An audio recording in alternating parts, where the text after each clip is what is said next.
Hello students, welcome to Concept Point. Dear students, previous class में हम लोगों ने पढ़ा था अवतल दर्पण के से प्रतिबिंब बनाने के लिए सीखा था। उसमें हम लोगों ने अप टू पॉइंट नंबर 5 तक बनाना सीख गया था। आज मैं आपको पॉइंट नंबर 6 सिखाता हूँ। उसके बाद मैं उत्तल दर्पण से प्रतिबिंब कैसा बनता है, कैसे बनता है, उसके बारे में पढ़ाऊंगा। और आज का टॉपिक हम लोग इस तरह से स्टार्ट करते हैं और समझते हैं आज के टॉपिक को। अगर आप लोगों ने हमारे वीडियो को नहीं देखा है तो प्रीवियस वीडियो को जरूर देखें, जो कि हमारे यूट्यूब चैनल पे प्लेलिस्ट के रूप में अवेलेबल होगा। तो देखा जाए, हम लोग आज का टॉपिक स्टार्ट करते हैं। सबसे पहले बात, पॉइंट नंबर 5 तक हम लोगों ने पढ़ लिया था। पॉइंट नंबर 6 देखा जाए बच्चों। पॉइंट नंबर 6 क्या कहता है?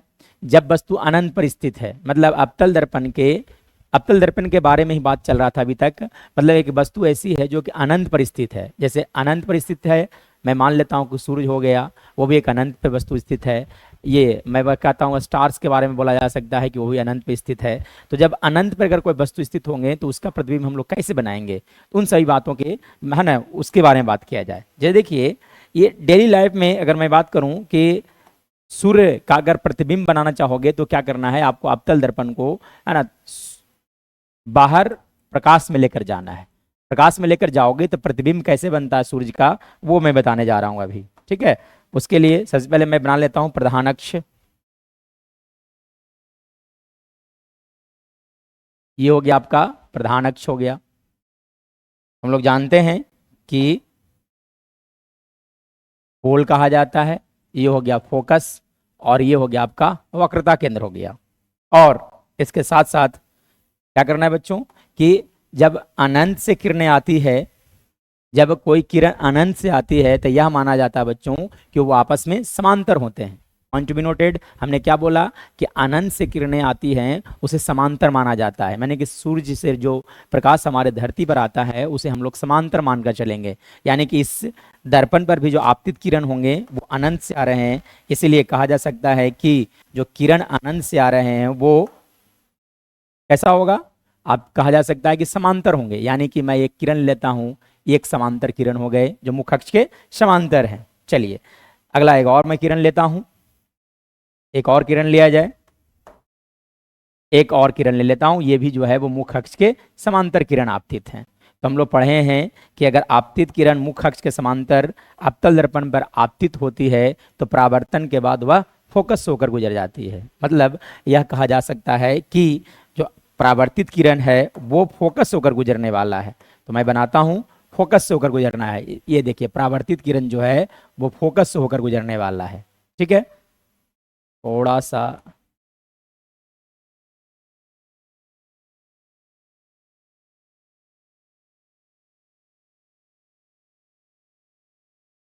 फोकस से होकर गुजरती है, हम लोग पढ़ा है। यानी कि ये जो हो गया वो फोकस से होकर गुजर रही है। ठीक है, यानी कि ऊपर वाला जो किरण देख रहे हैं वो भी फोकस से होकर ही गुजरने वाली होगी। तो मैं ले लेता हूं उसे भी। ये भी किरण जो है वो परावर्तन के बाद फोकस से होकर ही गुजरने। ठीक है, चलिए ये हो गया आपका परावर्तित किरण हो गया। अब देखिए, यह बताया गया है आपको कि अगर परावर्तित किरणें सच में आपस में मिलते हैं तो वहां पर प्रतिबिंब हमेशा वास्तविक बनता है। यानी कि यहाँ पर अगर मैं बात करूं कि देखिए परावर्तित किरणें कहाँ पर मिल रहा है, तो देखा जा सकता है कि दोनों को दोनों परावर्तित किरणें, देखो ये भी परावर्तित किरण है और ये भी देख सकते हैं परावर्तित किरण है, और दोनों परावर्तित किरण कहाँ पर मिला हुआ है, तो देखा जा सकता है फोकस पर मिला हुआ है। मतलब यह कहा जा सकता है कि जब सूर्य का प्रतिबिंब हम लोग इस अवतल दर्पण से बनाते हैं तो सूर्य का आकार बहुत बड़ा होता है, लेकिन उतने बड़े सूर्य के बारे में अगर बात किया जाए तो बहुत ही छोटा सा प्रतिबिंब बनता है, पॉइंट के आकार का बनता है। और अगर मैं यहाँ पे एक कागज रख दूं, कागज का एक टुकड़ा रख दिया जाए, या तो कोई भी एक ऐसा वस्तु रख दिया जाए जिसका इग्निशन टेम्परेचर अगर बहुत कम होगा तो ऑटोमेटिक उसके अंदर आग लग जाएगा। मतलब यहाँ पे अगर कागज रख दोगे तो कागज के अंदर आग लग जाएगा। क्यों? क्योंकि सूर्य के अंदर उष्मीय ऊर्जा बहुत अधिक होती है। ये हमने क्या किया कि सभी की उष्मीय ऊर्जा को यहाँ पे इकट्ठा कर दिया, एक जगह इकट्ठा कर दिया, तो सूर्य का बहुत ज़्यादा है ना उसके अंदर उष्मीय ऊर्जा आ गया, और उष्मीय ऊर्जा आने के कारण जो है वो है ना कागज में आग लग जा सकती है। ठीक है, तो ये हो गया। अब देखें इसके गुण के बारे में या तो विशेषताएं के बारे में पढ़ा जाए तो सबसे पहला विशेषता यह होता है बच्चों कि परावर्तित किरण सच में आपस में मिला है, इसलिए कहा जा सकता है कि प्रतिबिंब वास्तविक और उल्टा होता है। कैसा होता है बच्चों?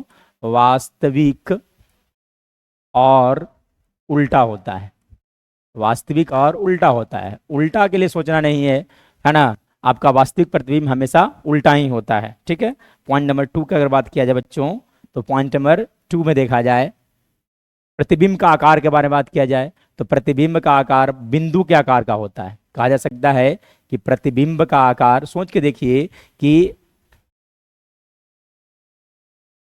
प्रतिबिंब का आकार, मैं क्या बोल रहा था, सोचकर देखिए कि सूर्य बहुत बड़ा है, लेकिन उसका प्रतिबिंब जब हम लोग बनाते हैं अवतल दर्पण से, एक बिंदु के आकार का बनता है, ठीक है। तो प्रतिबिंब का आकार बिंदु के आकार का होता है, बिंदु के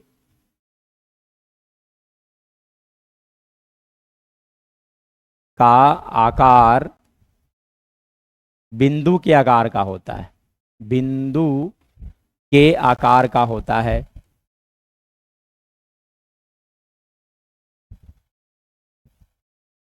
होता है। पॉइंट नंबर 3, पॉइंट नंबर 3 में क्या कहा जा सकता है, पॉइंट नंबर 3 में अगर मैं बात करूं तो देखिए कहां पर इसका लोकेशन बताना होता है कि प्रतिबिंब कहां बनता है। तो देखा जा सकता है कि परावर्तित किरणें दोनों दोनों फोकस पर मिल रहे हैं, इसलिए कहा जा सकता है कि प्रतिबिंब फोकस पर बनता है, प्रतिबिंब फोकस पर प्राप्त होता है, प्राप्त होता है, ठीक है ना। तो 3 3 गुण हर एक के लिए याद करना है, यानी कि 6 गुणे 3 18 गुण मैंने बताया अभी तक, ठीक है। तो हम लोगों ने अभी जो भी पढ़ा है उस चीज को मैं फिर से एक बार रिकैप करता हूं। सबसे पहले क्या था बच्चों, जब वस्तु, मैंने बताया था जब वस्तु यहां एफ और पी के बीच में होगा, जब वस्तु एफ और पी के बीच में होता है तो प्रतिबिंब दर्पण के पीछे बनता है। और ये बहुत ही स्पेशल केस है, क्योंकि यही एक ऐसा केस है जिसमें प्रतिबिंब आपका आभासी बनता है, लेकिन बाकी और पांचों ही केसेस में अगर बात किया जाएगा तो प्रतिबिंब हमेशा वास्तविक बनता है।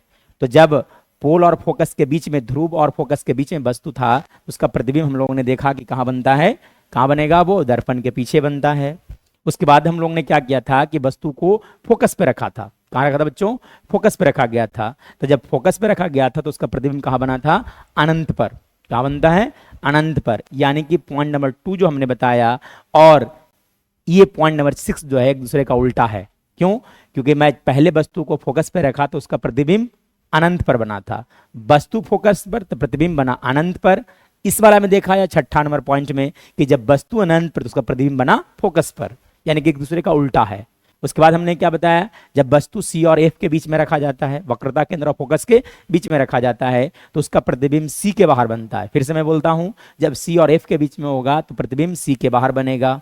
अब इसका उल्टा क्या होगा बच्चों, कि जब वस्तु सी के बाहर होगा तो प्रतिबिंब सी और एफ के बीच में बनता है, ठीक है। यानी कि अगर फिर उसके बाद मैं बताया जब वस्तु सी पर होता है, तो जब वस्तु सी पर होता है तो उसका प्रतिबिंब सी पर ही बनता है। और इस वाला केस में वस्तु का आकार और प्रतिबिंब का आकार दोनों ही समान होते हैं, ठीक है। चलिए, इस तरह से हम लोगों ने अवतल दर्पण द्वारा प्रतिबिंब बनाना सीख गया। अब हम लोग आगे बढ़ते हैं और समझते हैं अवतल दर्पण का उपयोग। हम लोगों ने जो अभी पढ़ा, सर अभी तक हम लोगों ने जो भी पढ़ा इसका उपयोग कहाँ होता है, ठीक है ना। तो मैं बताता हूँ आपका उपयोग यहाँ कहाँ कहाँ होता है बच्चों। तो सबसे पहले देखा जाए हजामती दर्पण के रूप में किया जाता है। एक्चुअली में हजामती दर्पण में, ऐसे तो हम लोग जो सैलून वगैरह में देखोगे तो है ना, सैलून वगैरह में अगर है ना देखा जाएगा, सैलून हो गया, ब्यूटी पार्लर हो गया, ये सब में देखोगे तो हम लोग उस सब सैलून उलून में जो दर्पण होता है वो समतल दर्पण होता है। कौन सा दर्पण होता है बच्चा, समतल दर्पण होता है। लेकिन हजामती में कब यूज करेंगे, जैसे मान लिया जाए सेल्फ सेविंग कर रहे हैं, है ना, कुछ ऐसा होता है कि कुछ बाल उल जो होता है वो छूट जाता है। मैं अभी बताया कि जब वस्तु को पोल और फोकस के बीच में रखा जाता है तो प्रतिबिंब बहुत ही बड़ा बनता है। तो अगर मेरे हाथ में एक ऐनक है, उसे मैं अपने पास लाऊंगा और पी और एफ के बीच में जब वस्तु को रखा जाएगा, मतलब मुंह को अगर लाया जाएगा, तो उसका प्रतिबिंब बहुत ही बड़ा बनेगा। और बहुत ही बड़ा प्रतिबिंब बनने से फायदा यह होगा कि दाढ़ी बनाते समय एक भी बाल छूट नहीं सकता है, ये फायदा होता है, ठीक है। तो हजामती दर्पण के रूप में उपयोग किया जाता है। लेकिन सैलून वगैरह में जो है ना, जो आपका दर्पण होता है वो समतल दर्पण ही होता है, ठीक है। चलिए आगे बढ़ते हैं, दूसरा उपयोग देखते हैं इसका। टॉर्च, टॉर्च में किया गया है। क्यों टॉर्च में किया जाता है, क्योंकि अगर बहुत ही तीखा लाइट चाहिए, मतलब कि बहुत ही दूर तक हम मुझे लाइट चाहिए, लाइट को फैलने नहीं देंगे, तो हम लोग को यूज करना पड़ेगा किस तरह का दर्पण? अवतल दर्पण, क्योंकि अवतल दर्पण जो होता है वो किरणों को मोड़ने का काम करता है, ठीक है ना। या तो फिर देख सकते हैं डॉक्टरों द्वारा यूज किया जाता है, जब ऑपरेशन वगैरह डॉक्टर करता है तो सोच के देखिए, किसी है ना डॉक्टर ऑपरेशन कर रहा है, अब मान लीजिए कि ऊपर से मरकरी लगा हुआ है या तो कोई भी लाइट बल्ब कुछ भी लगा हुआ है, हाथ का हो सकता है कि शैडो बन जाए, हो सकता है कि उसका छाया बन जाए, छाया बनने के कारण जो भी जहां भी ऑपरेशन करना चाह रहे हैं वो प्रॉपर जगह पर कट नहीं जाएगा, मतलब दूसरा नस भी कट सकता है, ठीक है ना। इसलिए डॉक्टरों लोग जो है वो अपने सर के ऊपर एक तरह का टॉर्च लगा लेता है, एक तो उसे हम लोग बोलते हैं, क्या बोला जाता है बच्चों? सर्च लाइट बोला जाता है। क्या बोलते हैं? Search light. तो ये डॉक्टर जो है वो सर के ऊपर सर्च लाइट लगा देता है। इससे फायदा क्या होगा कि छाया कभी भी नहीं बनेगा और उसे प्रॉपर से पता चलेगा कि हाँ कौन सा किसे की कहाँ पे कट लगाना है, क्या करना है, ठीक है। हेडलाइट, गाड़ी के हेडलाइट में भी उपयोग किया जाता है, अभी बताया टॉर्च में भी उपयोग किया जाता है, ठीक है। चलिए, क्योंकि इससे बहुत ही तीखा लाइट निकलता है, वो एक एकत्रित होकर के लाइट निकलता है, ठीक है ना। चलिए अगला देखा जाए, रोगियों के नाक, कान, गले, दांत की जांच के लिए डॉक्टर अवतल दर्पण का उपयोग किया जाता है। मतलब अगर मान लिया जाए कि दांत में कुछ प्रॉब्लम आ गया तो हम लोग डेंटिस्ट के पास जाते हैं, तो दंत विशेषज्ञ जिसे कहते हैं, ठीक है ना। तो दंत विशेषज्ञ क्या करता है कि अगर मान लिया जाए कि दांत में कुछ ऐसा है कि छिद्र हो गया है ना, तो छिद्र अगर हो जाता है तो डॉक्टर के पास जाने के जाओगे तब क्या करेगा, किस तरह के एक ये रखता है, एक दर्पण रखे रहेगा और दर्पण को आपके मुंह में डाल दिए, देखिए दर्पण है, ठीक है ना। इस दर्पण को क्या करेगा, मुंह के अंदर डाल देगा। मुंह के अंदर डालने से जब वस्तु यानी कि दांत जब फोकस और प्रतिबिंब, फोकस और क्या, फोकस और हो गया आपका ध्रुव, उसके बीच में जब आएंगे तो उसका है ना दांत का प्रतिबिंब बहुत ही बड़ा बनेगा। दांत का बहुत भी बड़ा प्रतिबिंब बनने से फायदा क्या होगा कि छोटा से छोटा अगर छिद्र भी होगा तो डॉक्टर को वो दिखाई दे देगा और वो प्रॉपर दवा दे कर करके आपका इलाज कर सकता है। इन द सेम वे नाक के अंदर मान ली कुछ प्रॉब्लम हो गया तो उसे उस परेशानी को देखा जा सकता है। कान के अंदर कुछ दिक्कत हो गया तो उसे भी हम लोग इस दर्पण के द्वारा देख सकते हैं, क्योंकि बहुत ही आवर्धित, बहुत ही बड़ा प्रतिबिंब बनाता है, इसीलिए ये फायदा होता है, ठीक है। चलिए अगला देखा जाए, हाँ देखिए सौर भट्टियों में किया जाता है, तो फिर सोलर कुकर के बारे में हम लोग सुने होंगे, सोलर कुकर द्वारा है ना, सोलर कुकर में भी उपयोग किया जाता है। सोलर कुकर के बारे में बात करूं तो सोलर कुकर में उपयोग किया जाता है। देखिए ये सौर भट्टी है, ठीक है ना। इस सौर भट्टी में देखोगे तो ये सारा का सारा जो देख रहे हैं वो अवतल दर्पण है। देखो इस तरह से कॉनकेव मिरर है। क्या किया गया है कि ये सब के सब लाइट जो होगा जब सूर्य का प्रकाश इसके ऊपर पड़ेगा तो क्या करेगा, इकट्ठित करेगा, एक जगह पे इकट्ठा हो जाएगा और जहां एक जगह एक बिंदु पर इकट्ठा करने के बाद वहां पे हम बॉयलर रख देंगे, तो बॉयलर में पानी गर्म होगा, पानी गर्म होगा तो उससे हम लोग बिजली बना सकते हैं, कुछ भी किया जा सकता है, ठीक है। चलिए आगे बढ़ते हैं हम लोग, अगला उपयोग। चलिए इस तरह से हम लोगों ने देखा कि दर्पण उपयोग का, दर्पण अवतल दर्पण का उपयोग कहाँ कहाँ किया जाता है। अब हम लोग बात करते हैं उत्तल दर्पण के बारे में। चलिए अब सबसे पहले हम लोग बताते हैं कि उत्तल दर्पण के सामने विभिन्न दूरियों पर रखी वस्तु का प्रतिबिंब। तो इसके लिए मैं भी 3 पॉइंट बताया था कि है ना, किरण आरेख बनाने के लिए सिखाया था। पॉइंट नंबर 1 बताया होगा बच्चों कि किरण आरेख, जिसमें मैं बताया था, प्रीवियस वीडियो में जाकर एक बार जरूर देखें। देखिए ये हो गया आपका उत्तल दर्पण हो गया, ठीक है ना। ये हो गया आपका प्रिंसिपल एक्सिस हो गया। देखिए एक ऐसा किरण है जो मुख्य अक्ष के समांतर आपतित होती है, तो ये दर्पण में क्या होता है बच्चों, ये P है, मैं मान लेता हूं, या F है और मैं मान लेता हूं या, तो ये ऐसा लगता है कि परावर्तित होकर जो किरण, परावर्तित किरण है वो फोकस से परावर्तित होकर आ रही है, ठीक है ना। अवतल दर्पण से थोड़ा सा उल्टा होता है, जब मुख्य समांतर किरणें अवतल दर्पण पर, उत्तल दर्पण पर आपतित होती है तो परावर्तन के बाद ऐसा लगता है कि परावर्तित होकर फोकस से आ रही है। चलिए अगला रूल बताया था मैंने, दूसरा नियम बताया था कि अगर मान लिया फिर से एक उत्तल दर्पण लिया जाए, ये उत्तल दर्पण का पोल हो गया, ये हो गया आपका फोकस और ये हो गया आपका वक्रता केंद्र। एक ऐसा किरण लिया जाए जो लग रहा है कि फोकस की ओर जाने की ओर वाला, किधर की ओर पढ़ने वाला है, फोकस की ओर, ठीक है ना। मैं मान लेता हूं कि इस फोकस के दिशा में आ रही थी, ठीक है ना। तो पॉइंट नंबर 2 क्या कहता है बच्चों कि अगर ऐसा होगा तो दर्पण से परावर्तन के बाद परिवर्तित किरण मुख्य अक्ष के समांतर लौट जाती है, ठीक है। ये हो गया पॉइंट नंबर 2। उसके बाद देखिए पॉइंट नंबर 3 मैंने क्या बताया था इसके लिए कि अगर मान लिया जाए फिर से उत्तल दर्पण बना दिया जाए, एक ऐसा किरण लिया जाए जो कि F में मान लेता हूं, यहाँ इसका वक्रता केंद्र में मान लेता हूं, एक ऐसा किरण लिया जाए जो लगता है कि आपतित हो रहा है, लगने वाला है कि किधर की ओर जाने वाला है, इसके वक्रता केंद्र पर पड़ने वाला है। तब ऐसा अगर होगा तो जिस रास्ते से किरण गई थी उसी रास्ते से वापस लौट जाता है। तो इन तीनों पॉइंट्स को अच्छे से मेमोराइज कर लें, तब आगे बढ़ेंगे तो आपको समझ में अच्छे से आएगा। चलिए देखिए, जब वस्तु अनंत पर स्थित होगा, जब वस्तु अनंत पर स्थित होगा तो उसका प्रतिबिंब हम लोग बनाने के लिए सिखाते हैं उत्तल दर्पण द्वारा। तो कैसे प्रतिबिंब बनाएंगे बच्चों, उसके लिए क्या किया जाए, एक उत्तल दर्पण बना दिया जाए।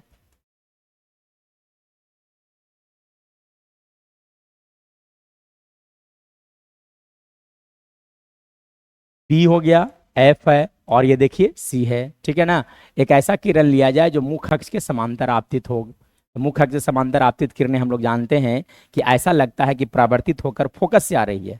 ऐसा लगता है कि परावर्तित होकर किधर से आ रही है, फोकस से हो रही है। मैं मान लेता हूं कि ये परावर्तित किरण है, ऐसा लग रहा है कि ये फोकस से परावर्तित होकर आ रही है। पॉइंट नंबर 1 जो हमने बताया अभी नियम के बारे में, ठीक है ना। चलिए अगला, एक और परावर्तित किरण लिया जाए।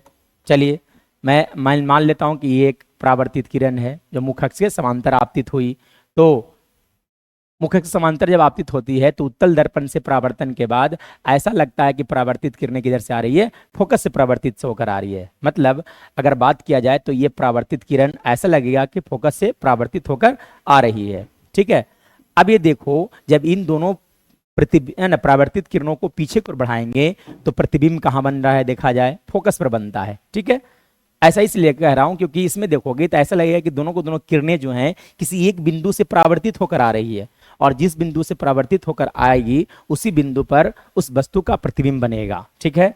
यानी कि कहा जा सकता है कि सर इसमें जो प्रतिबिंब बनेगा उसके गुण के बारे में बात किया जाए तो सबसे पहली बात, प्रतिबिंब कैसा होता है, आभासी होता है। डियर स्टूडेंट्स, कैसा होगा, आभासी प्रतिबिंब होगा। और आभासी हमेशा कैसा होता है, सीधा होता है। तो आभासी और लिखा जा सकता है इसके बारे में सीधा होगा। पॉइंट नंबर 2 के बारे में अगर मैं बात करूं तो कहा क्या जा सकता है कि प्रतिबिंब के आकार के बारे में बात किया जाए तो प्रतिबिंब का आकार जो होगा वो वस्तु के, है ना, बिंदु के आकार का होगा। यानी कि कहा जा सकता है कि प्रतिबिंब का आकार बिंदु के आकार का होता है, बिंदु के आकार का होता है। पॉइंट नंबर 2 हो गया।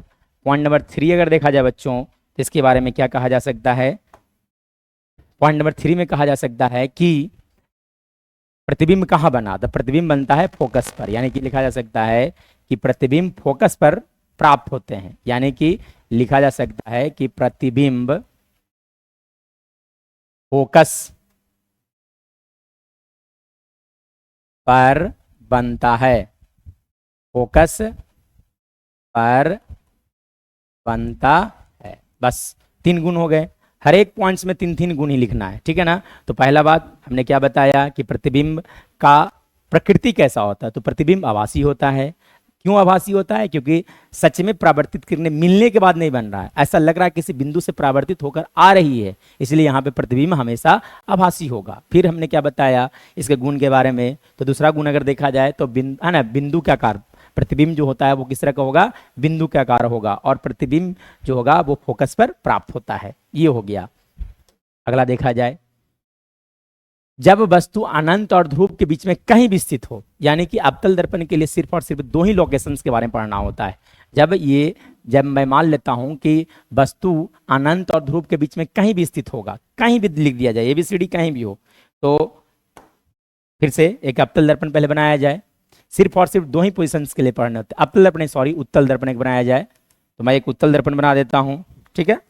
चलिए सबसे पहले बनाया जाए प्रधान अक्ष, तो ये हो गया आपका PF और ये हो गया आपका C हो गया, ठीक है ना। अब इसके बीच में कहीं भी स्थित हो, अनंत और ध्रुव के बीच में कहीं भी स्थित वस्तु होगा, तो मैं मान लेता हूं कि यहाँ पे एक वस्तु है, ठीक है ना। इसका प्रतिबिंब बनाना है बच्चों, ठीक है।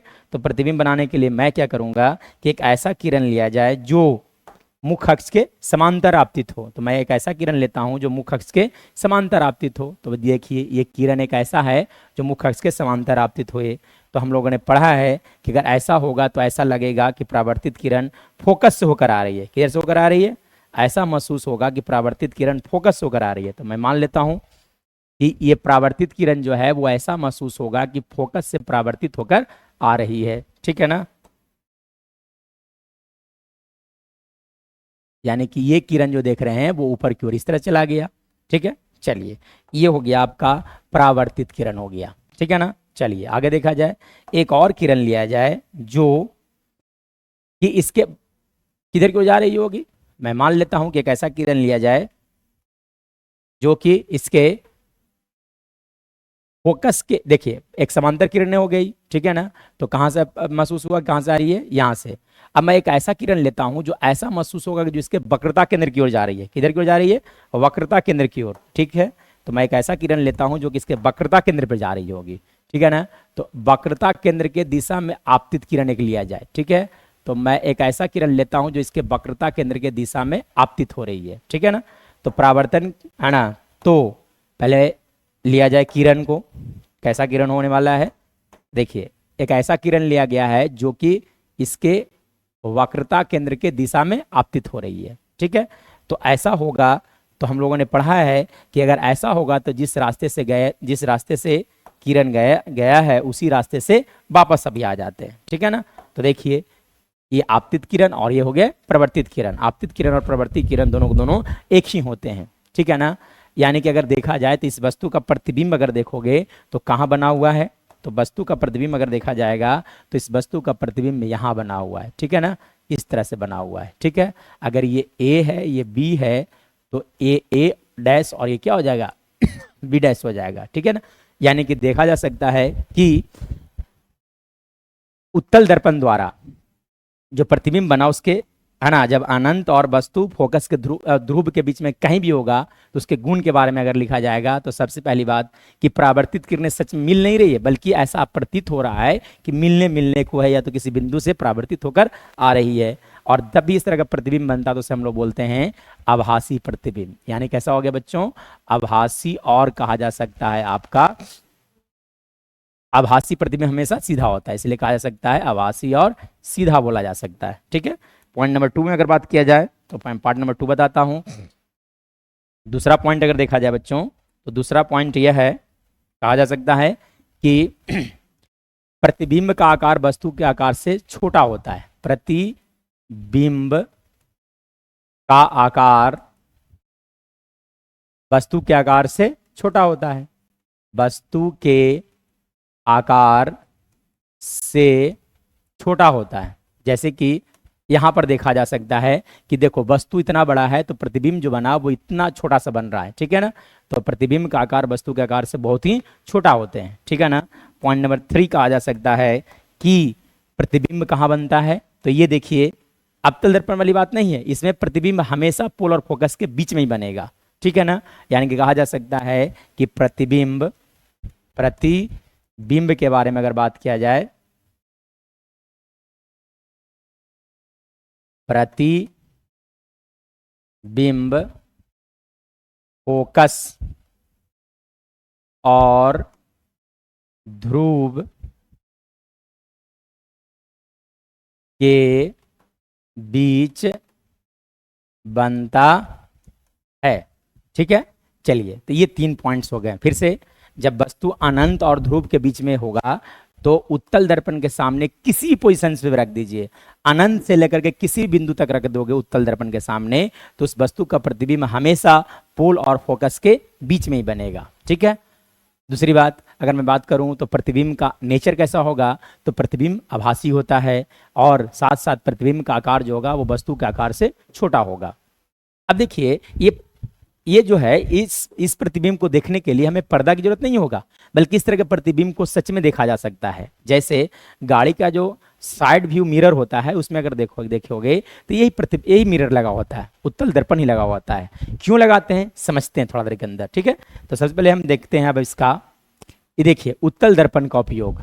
ठीक है ना, समझते हैं कि उत्तल दर्पण का उपयोग कहाँ होता है। ठीक है ना, तो इसके बारे में अगर बात किया जाए बच्चों तो उत्तल दर्पण का उपयोग किया जाता है, देखो वाहनों में साइड मिरर और पीछे देखने के आईने के रूप में किया जाता है।